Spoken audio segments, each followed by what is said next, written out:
Hello, hello, hello, and welcome to the next session of the African Tea. I'm not sipping on any tea today because it's too hot out here in South Africa.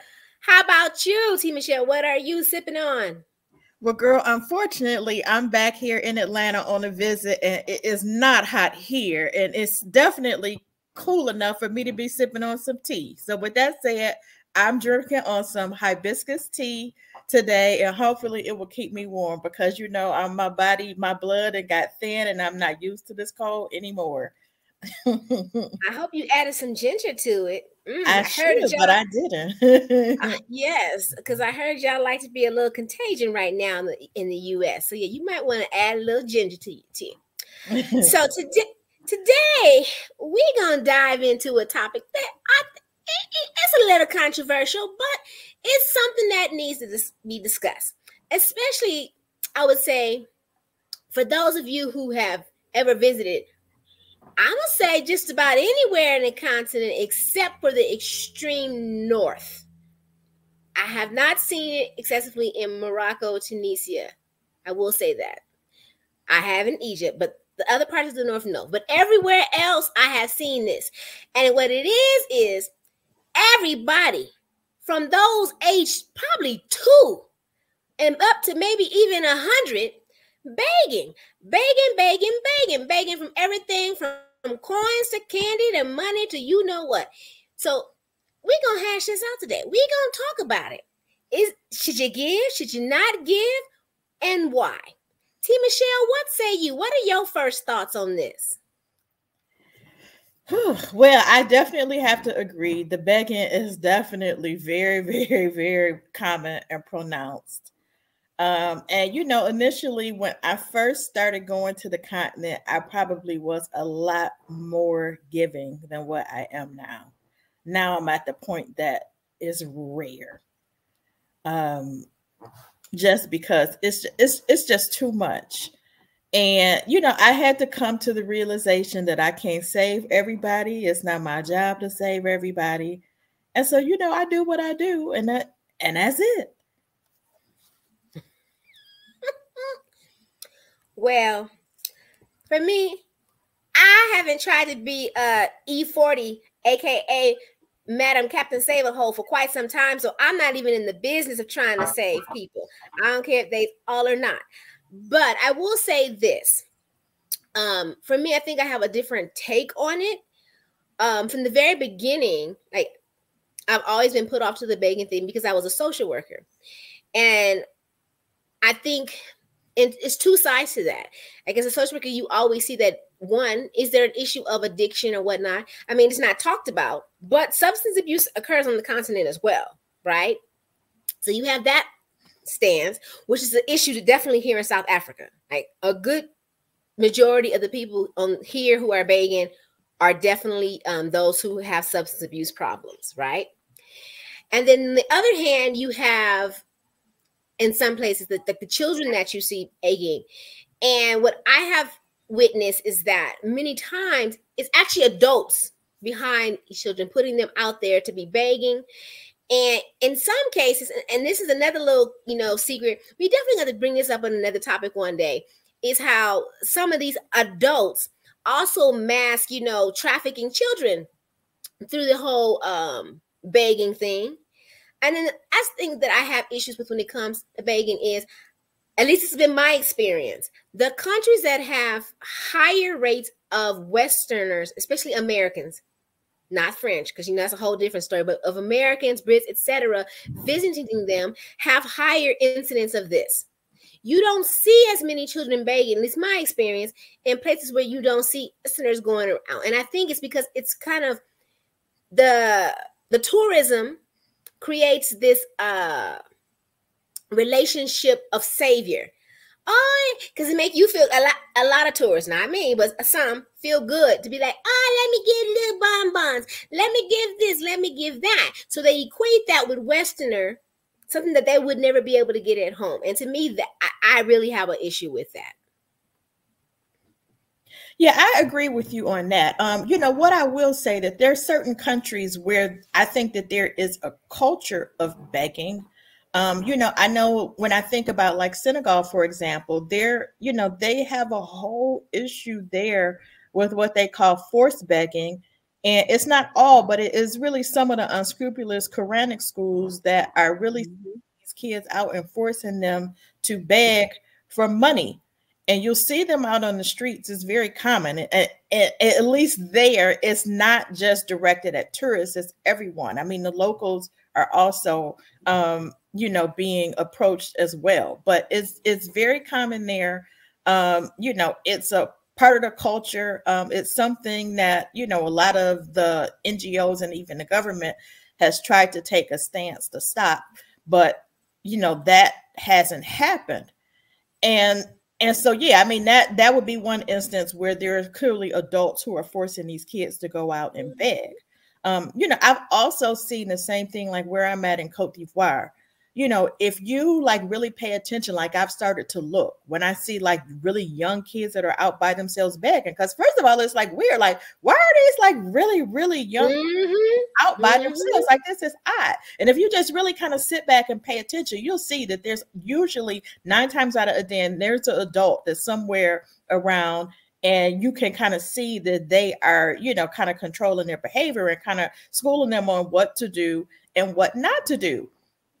And it's really problematic for me because in addition to the whole savior complex, I mean, we know that the way things work on the continent, most people are sellers. Like, they're small time entrepreneurs. They're selling things on the street. They either have small businesses. And I feel like if you're setting these kids up with the idea that you can just go out and beg people for your daily sustenance, then it really takes out what will otherwise be natural for them to really go out and hustle and sell like everyone else is doing. And so I think that sometimes like tourists don't really recognize how you may be disrupting that natural order of events by giving people, particularly the kids, just giving them money, giving them things, because they start to, equate tourist, foreigner with goods, trinkets, money, and things like that. And hey, why do I have to work when I can just go out and beg these tourists? And I mean, even I see with me, because obviously, I mean, they can look at me and see that 9 times out of 10, I'm probably not a local. There are some Ivorians that look like me, but I mean, that's not the norm. And so, I've also noticed that I probably am going to be approached a lot quicker than some other people would be. And so, I mean, that's why I really had to cut it off. I mean, I'm kind of at the point now where it's just a blatant no. I'm just not going to give. Now, I will say that, there are like certain people, like there's a group of young boys. They're kind of like, I would say age wise, they appear to be like maybe about 10 to 14. And it's like a group of about 6 or 7 of them hang out. I don't know, if I've heard that they're street guys. I don't know what they are. I have bought them food before. I was buying myself food before, and they were out there, and I told them, I'll buy you some food. I'm not giving you money. And I did. I bought, them a whole chicken, like for all of them to eat on, and they all did sit there and eat it. So, I will do that in some instances. But as for money, that's just a no for me at this point. I do think there's something in the non-North Muslim part of Africa with the whole madras thing, because I know there's also been an issue with this in the northern parts of Nigeria as well. I asked my husband, of course, he's Cameroonian, and he said it's not a thing there where he's from, but I think it's a little different. But I feel like that's something maybe to look into more, that you do have these scrupulous imams sending these kids out to beg, and I'm just going to call it like it is. Clearly, it's not for them, because the kids be looking horrible and they're not getting food. And some of the exposés that I've seen out of Nigeria, I mean, it's just heartbreaking. So you're like, well, is it like everything else? There's a culture of begging, I feel like, even at the highest levels of some of these governments, where they constantly feel like their countries need to live on aid, even though they're some of the wealthiest in the world. Instead of trying to improve their country and deal with how do they benefit from the natural resources, they rather accept aid. And I'm like, the reality is this: these your former colonizers, or at least the buddies of your former colonizers, they've never done anything in your best interest. So do you really think aid is in your best interest? And that's my stance, even when it comes to giving to people who are begging on the streets. Someone constantly just giving you because you like, oh, I'm hungry, it's not in your best interest. It's never. I think it was, I forget, it was definitely last year, but there was an article here. So you've been here, and I know you see like the women on the at the on the end of the streets begging with the small children, right? And so I've always told people, don't give money to them, because at our old shop, I was sitting front, and there used to be this one lady with her. It was generational. It was the older mother, right? So we gonna call her the grandmother. Her daughter, who's an adult, right? And then the daughter had her daughter, which was a young girl. And then she ended up having a new baby. They all would get off a taxi, like close to the shop, and walk down to the main highway and beg. Now, when they got off the shop by us, girl, Grandma was looking sharp. Her locks would be whipped up on the week, like she had got her hair done on the weekend, you know, looking good. But then you go down there by the M1, now they looking haggard. And then they send the little girl to go up and down as the people are waiting at the traffic light, begging. And then she'd be like, bread, we're hungry, mama, bread. So you know me, when this fire in me when it comes to people I feel like who are innocent being taken advantage of or put into a bad situation, I started actually getting angry when I would see this, because I would always see the little girl, and they would always have her in these little bitty shorts and things like that. So last year they had this article in one of the, and it became like people were in outrage because they were interviewing some of the women, and they were saying that a large percent of the women are undocumented migrant women, right? So that's their excuse for why they're out there. They don't have no other options. And one of the ladies they interviewed, I believe she was from either Mozambique or Zimbabwe. I have to try to go back and find the article. She's fixed her lips to say that she was already out, she was still out there with 2 children, but she had another daughter. But this white couple in Mpumalanga, she gave the daughter to them, because they said they would give the daughter an education and treat and this, that, or the other. And I guess whoever wrote the article thought people was going to feel sorry. But instead, people were like me. They got angry. Like, wait a minute. You're essentially admitting to trafficking your daughter for whatever reason. And they didn't see it that way. And this is like, when you are here in South Africa, you see this on so many at so many traffic lights, these young girls and boys, especially the girls, I mean, literally girls that have a little bitty tube tops and little shorts going up and down the aisle. Yourself, how are you going to just give your child to some random people in Mpumalanga, which is like 4 hours from Johannesburg, and you don't know where she's at? That's what she said. She's like, well, I don't actually know where she's at, but they said they were going to take care of her. Girl, I was so angry. So I'm like, nope. I feel like if you continue to give money to people like this, it encourages them to go out there. It encourages them, and it puts these children at risk. And that I can never be a part of. Yeah, I hear you. I agree with you 100%. I get, particularly upset about the young kids who are doing this, because it, like you said, I mean, it's just, a lot of it is trafficking. The vast majority of it is clearly forced, because these kids wouldn't be out there doing it on their own. And some of these are like really, really young kids, like under 5 years old. Like, there's just like no way that these kids would be out here on this street like this by themselves without some adult, coercion. It's just terrible. It happens in Cote d'Ivoire as well. So, I mean, you'll see, these young kids out on the corner begging. Usually there is a woman that is around. And, I like I said, I mean, I don't know. I think you and I have talked about this before. Like, interesting enough, I would say that in the vast majority of cases that I see, it is clearly like, women and kids who are Muslim, which is also very interesting to me, because, like I said, I've seen it in Senegal. It definitely happens in, Cote d'Ivoire, and I've seen it in other places as well. And I don't know what that connection is, but for whatever reason, like, most of the people that I see are usually like, if there's a woman that's around, she's covered. So I know that you know, it's a Muslim family. And so, you know, I've heard the explanation for Senegal and why it happens, but I'm not quite sure why that is the case in other countries. So it's very interesting. But I do think that, you know, as tourists, you know, these are some things that we aren't necessarily accustomed to seeing or thinking about. And so we don't necessarily think about these larger issues that are around, like how things that we do, you know, may be affected and changing, you know, the entire atmosphere in the countries where we're visiting. I think that that's something that people have to be cognizant of. Absolutely. You know, for me, because we focus primarily on diasporans, I'm going to get to that.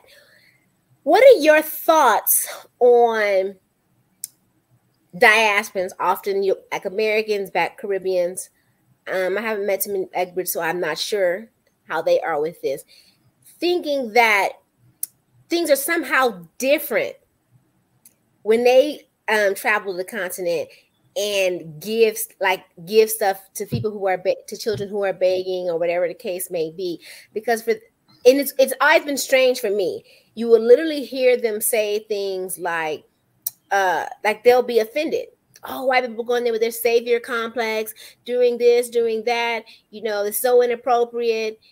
But then they'll do the same exact things, and they don't see it that way because they have black skin or they're perceived as black, right? And so for me, I'm like, you do realize that I understand you think you're going back to the motherland, but these people don't see you as them. They see you as a Western outsider. So for me, it's still the same problematic behavior. And if you can see a problem with it, if someone else is doing it, why can't you see a problem with it if you're doing it? It's not good for the, you know, for the people in general, at least from my point. But if someone themselves says it's not good, why can't you see it's not good when someone's doing it just because they look like you? What are your thoughts? Well, I kind of have mixed feelings about that. I think that historically, you know, Africans have seen white missionaries, you know, NGO workers and others come to the continent and do things. So that's whether, you know, that's bringing gifts, you know, whether they're doing projects in the village, you know, say with water pumps or, you know, helping to build schools and things of that nature. So I think that the relationship that they have as compared to a black diaspora is different. I think that, you know, even now, the vast majority of people who are coming to Africa to do those kind of, you know, charitable things are white. And so I think that in the mind of most Africans, that they view the white person as more of a savior than the average black person. So for me, I do find it a bit more problematic for whites to do it. Now, that's not to say that I also don't think it's problematic, you know, for black people to do it. Because I mean, I'm definitely of the mindset of teaching someone how to fish. Like this idea of just giving people money, money, money, and not really teaching them like how to be self-sufficient or, you know, how to maneuver ideas on how to make money. I mean, I think that there are things that we could do as diasporans that would be, you know, much more beneficial if people feel like that they really needed to give or they need to help than just, you know, giving things. But again, like I said, I don't have as much of a problem because I think just historically, we've not been seen, you know, as these saviors. We've not acted in that fashion. And I don't think that for the average African, they don't look at us in that way.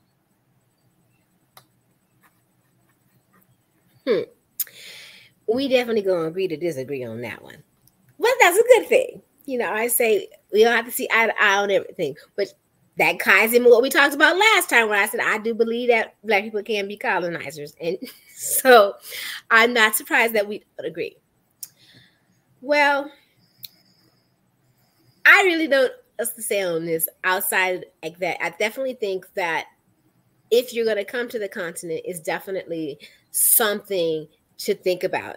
And more importantly, don't be like in shock or surprised. And I tell people, I feel like a lot of aspirants, they don't really look at Africa as individual countries. They'd be like, I'm going to Africa. And I really think when it comes to something like this, you really do need to do your homework, because the reason behind certain things are very different. Like I said, here, there is definitely a substance abuse issue. So a lot of the people that you see at the street lights are definitely people who, as they call them, nyope addicts here, right? Who are begging. Or you have, like I said, the mothers with the children. But as to where in Ivory Coast, it's a different environment, right? So I definitely think that's something that we have to really be cognizant of, and start doing homework on places before you go. The individual countries, not just the continent of Africa, because you think you're going to the motherland. You have any last thoughts? Yeah, I will agree with that. I just think that we have to look at the wider picture and look at how just our overall presence, may be changing or affecting the countries and places that we go to. And that definitely includes this issue of whether or not to give or not to give to people who are begging. Well, that sums up this session of the tea. Chime in. Let us know what your thoughts are. Do you give? Do you not give? Do you have some insight as to why this seems to be more prevalent in the Muslim non-northern parts of Africa? We're curious. I mean, I like to know. I'm a researcher. I like to know the why behind things. So as usual, if you liked the show, even if you didn't, like, subscribe, or share. And we will see you soon.